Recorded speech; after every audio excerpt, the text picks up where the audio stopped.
মালদা জেলা পরিষদের অর্থানুকূল্যে 5টি প্রকল্প শুভ উদ্বোধন হয়ে গেল বামনগোলা ব্লকে।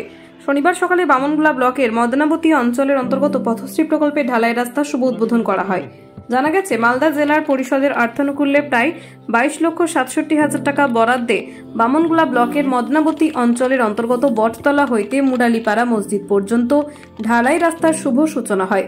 এদিন নারকেল ফাটিয়ে ফিতে কেটে ওই রাস্তার পাশাপাশি দুটি রাস্তা, একটি হাইড্রেন ও কমিউনিটি হলের কাজের সূচনা করা হয়। উপস্থিত ছিলেন মালদা জেলা পরিষদের কর্মাধ্যক্ষা পূর্ণিমা দাস বড়ই ও মালদা জেলা পরিষদের সদস্য অশোক সরকার সহ অন্যান্যরা। মালদা থেকে বিশ্বজিৎ মণ্ডলের রিপোর্ট।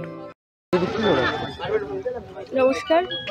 আজ বামনগোলা ব্লকের মদনাবতী অঞ্চলে আমরা 3টি রাস্তা এবং একটি স্কুল, কমিউনিটি হল এবং একটি ড্রেন তার শুভ শিলান্যাস করলাম। মাননীয় মুখ্যমন্ত্রীর অর্থানুকূল্যে এই কাজগুলো তিনি করেছেন। অতএব আমরা বিশিষ্ট সমাজসেবী এবং জেলা পরিষদ সদস্য থেকে পঞ্চায়েত সমিতির সভাপতি থেকে শুরু করে পঞ্চায়েত প্রধান সকলে মিলে আস্থার শুভ শিলান্যাস করলাম। আমার নাম পূর্ণিমা বারোই দাস, মালদা জেলা পরিষদ কর্মাধ্যক্ষ। নমস্কার। আজকে আমরা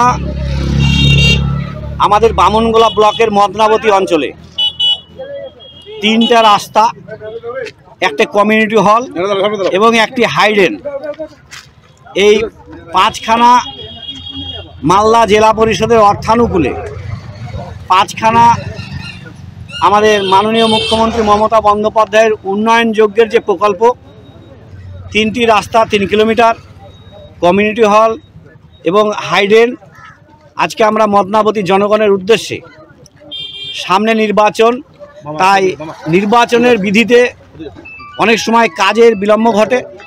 আমরা নির্বাচনের আগেই এগুলো শিলান্যাস করে আমাদের মদনাবতী অঞ্চলের জনগণের উদ্দেশ্যে আমরা উন্মুক্ত করলাম। আমার নাম অশোক সরকার, মালদা জেলা পরিষদ মেম্বার।